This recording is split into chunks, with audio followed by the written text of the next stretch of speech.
Hi everyone, welcome to my second YouTube video. Today's video is going to be all about making chocolate chip cookies and peanut butter cookies. I just wanted to make this video so you guys can see that when you go vegan, if you decide to go vegan, you don't have to give up your favorite foods. So the cookies were for tonight's dinner, and I'm actually filming this intro after the night, but I have to say we had such a nice time and my friends were so wonderful. My friend Joanna made a full vegan dinner for me and it was just so tasty. I'll post pictures about it on my Instagram, so you guys have to check that out.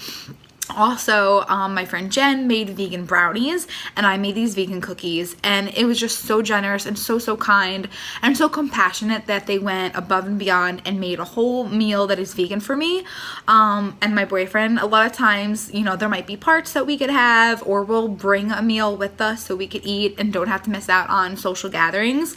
I never expect anyone to do this, and it was just so kind that they went above and beyond and made this vegan meal for us. So I will share those pictures with you, and I really hope you guys enjoy these vegan cookies and you give them a try. So to make our peanut butter cookies, the first thing we're going to do is preheat our oven to 350 degrees. Also, you want to make sure that the butter is room temperature as well as the peanut butter. Now, for most people, that's not a problem, but I keep my peanut butter in the fridge. So I took both of these out, I measured them, and they're just kind of sitting on top of the oven, making sure that they get to room temperature. So when I'm ready to use them, they are ready to go. For this recipe, you're going to need half a cup of vegan butter, a cup of peanut butter. Then over here we have a cup and a half of flour. We have half a cup of organic cane sugar. And here I have mixed my baking powder, my baking soda, and my salt. The salt is 1/4 teaspoon. The baking powder is half a teaspoon, and the baking soda is a full teaspoon. And then over here I have 1/4 cup of non-dairy milk. We are also going to need 2 tablespoons of brown sugar. I almost forgot, we're also going to need, I think it's a teaspoon of vanilla, but I'll double check when we are ready to use it.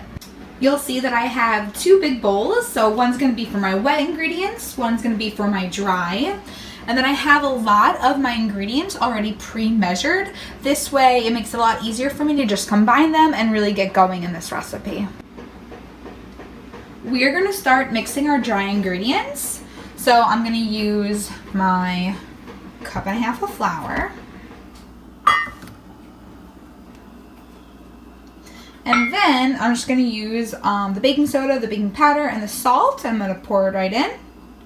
And then next is just make sure you whisk it up really good and make sure that everything is really combined. Next is just to put our butter and our peanut butter into a bowl and mix it. And you are supposed to do this with an electric mixer. I don't have one, so I'm just going to do it by hand. So I'm going to mix it together really well, and when it's all done, I will show you what it looks like. So that's looking pretty good. The butters are combined. Now to that mixture, we're going to add both types of sugars. So in goes the 2 tablespoons of brown sugar. And also I'm going to put in our half a cup of organic cane sugar. And I'm just going to mix that together until that is combined as well. Next, in goes our teaspoon of vanilla.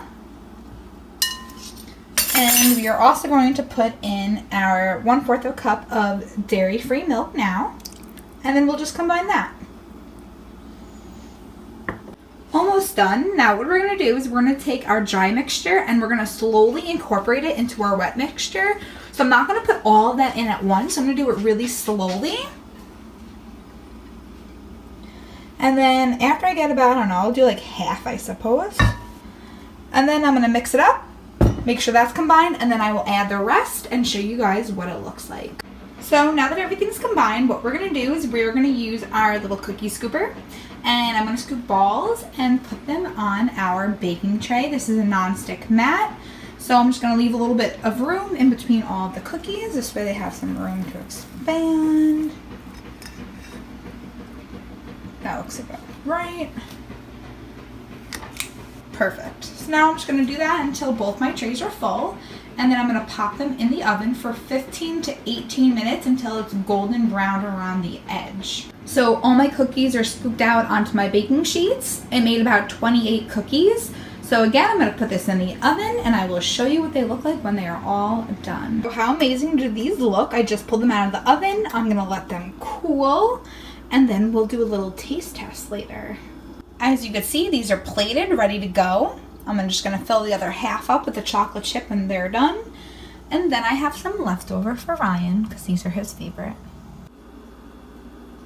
Okay, so to make chocolate chip cookies, we actually need to increase our temperature to 375. And then the ingredients on deck are 2 1/4 cups of flour. We have 1/4 of a cup of non-dairy milk, 1/4 of a cup of applesauce, 2 cups of chocolate chips, and I couldn't find chocolate chips, so I'm using Chunks. This is the Enjoy Life brand, and I've used them before in this recipe, so I know it's gonna work out just fine. Over here, I have 1 1/4 cups of brown sugar, 2 teaspoons of vanilla extract, and here I have my teaspoon of baking soda and 1/4 teaspoon of salt.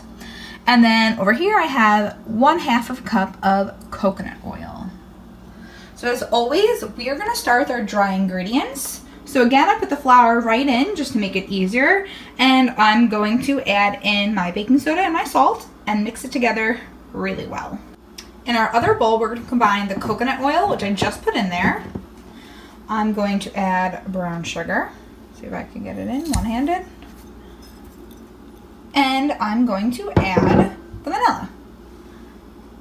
And we're going to combine that. To that, we are now going to add our 1/4 cup of non-dairy milk. And we are going to add the applesauce. And again, we're just going to mix that up until it's combined.